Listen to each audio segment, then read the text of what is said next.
Thailand Cambodia സംഘർഷം മരണസംഖ്യ ഉയരുന്നതിൽ ആശങ്ക. വെടിനിർത്തൽ ആവശ്യപ്പെട്ട് കംബോഡിയ.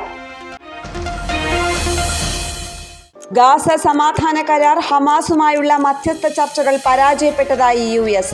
21 മാസത്തിലേറെയായി ഗാസയിൽ നടക്കുന്ന മനുഷ്യ ദുരന്തം തുടരാൻ സാധ്യത.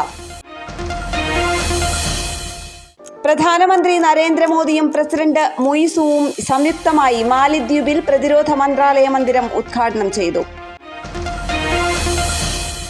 കാർഗിൽ വിജയത്തിന്റെ 26ാം വാർഷിക ദിനത്തിൽ യുദ്ധത്തിൽ ജീവൻ പൊലിഞ്ഞവർക്ക് പ്രതിരോധ മന്ത്രി രാജ്നാഥ് സിംഗിന്റെ നേതൃത്വത്തിൽ കര, നാവിക, വ്യോമ മേധാവികൾ ആദരാഞ്ജലികൾ അർപ്പിച്ചു.